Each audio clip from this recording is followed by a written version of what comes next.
Okay, here we're going to have a look at the Pythagorean identities and where they come from, their proof, how they're made up, derived.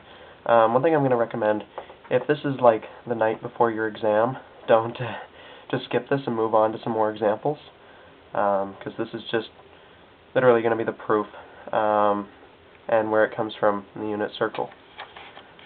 So, here we have one unit circle. That is a circle of radius 1.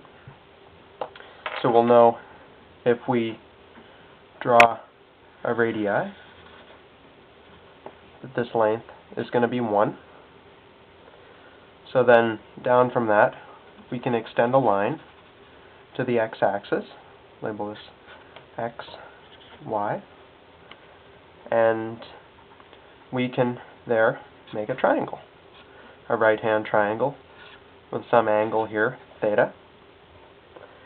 And we want to be able to, we know we could solve for this hypotenuse with the Pythagorean theorem, but we want to be able to express it in terms of sines and cosines.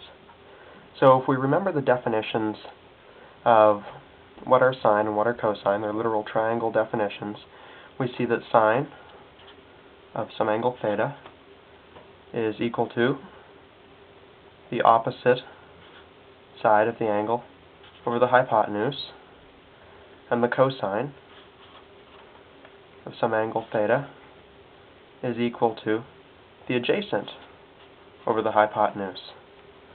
Now here our hypotenuse is 1, so the hypotenuse in both of these cases is going to go to 1, so it's just going to be over 1 and a over 1.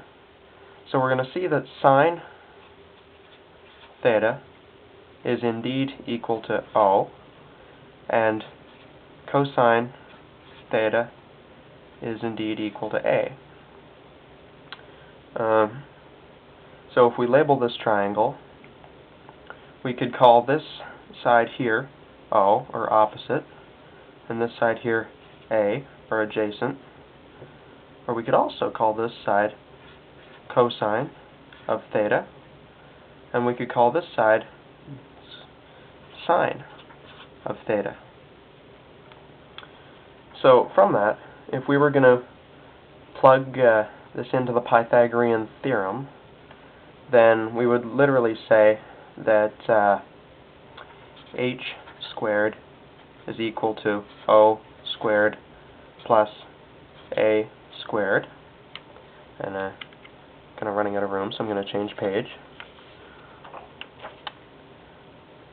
But instead of h squared equals O squared plus A squared, we're going to say that h squared is the hypotenuse, which is 1, so 1 squared equals O. Remember, in this case, O is equal to sine of theta, and A is equal to cosine of theta, equals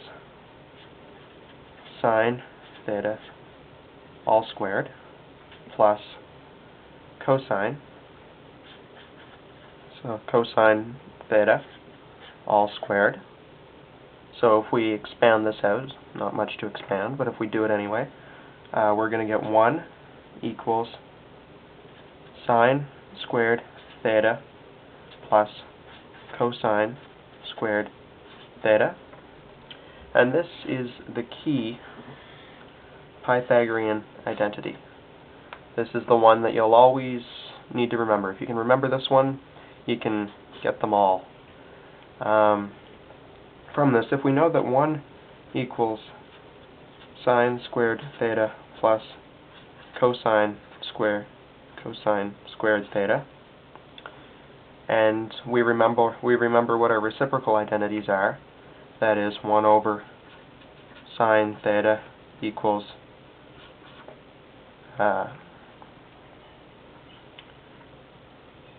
cosecant theta, CSC theta, and 1 over cosine theta equals secant theta, and then sine theta over cosine theta equals tangent theta, and the opposite of that one also being true, cosine theta over sine theta equals cotangent theta. So if we remember these, then from these we can find the rest of our Pythagorean identities, our other two, by just dividing the one identity, 1 equals sine squared theta plus cosine squared theta, by both sine and cosine squared theta. So 1 over, I'm going to start with sine first, just because I can, 1 over sine squared theta equals sine squared theta over sine squared theta plus cosine squared theta over sine squared theta. So 1 over sine, in any case, is going to be cosecant. So we have cosecant squared, because the sine is squared, theta equals sine over sine is just going to be 1.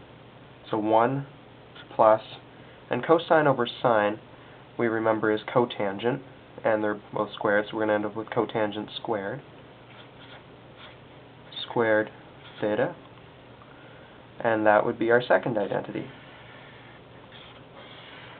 I'm just going to start another page here. Now, for our third identity, we're going to take 1 equals sine squared theta plus cosine squared theta, and divide both sides by cosine. Pretty much the same thing we just did with sine. So 1 over cosine squared theta equals sine squared theta divided by cosine squared theta plus cosine squared theta divided by sine squared theta. So 1 over cosine is going to be secant squared theta equals sine over cosine, we established, was tangent theta. So because they're both squared, we're going to have tangent squared theta plus cosine over cosine is just going to be 1. And that is our third Pythagorean identity. So all three of them, the sort of fundamental one is going to be sine squared theta plus cosine squared theta equals 1. And then we're going to have 1 plus cotangent squared theta equals secant, or cosecant squared theta, and lastly, the one we just established here, 1 plus tangent squared theta is equal to secant squared theta. So these are the three Pythagorean identities, and of course you can rearrange them like you could any other equation. Like if you wanted, for example, sine squared theta can also equal cosine squared theta, or 1 minus cosine squared theta. Or you can have, instead of saying that 1 is equal to sine squared theta plus cosine squared theta, 1 can also be equal to cosecant squared theta minus cotangent squared theta, and that'll come more into use with simplifying actual identities and that kind of stuff. So that is the basic kind of idea of where the Pythagorean identities come from.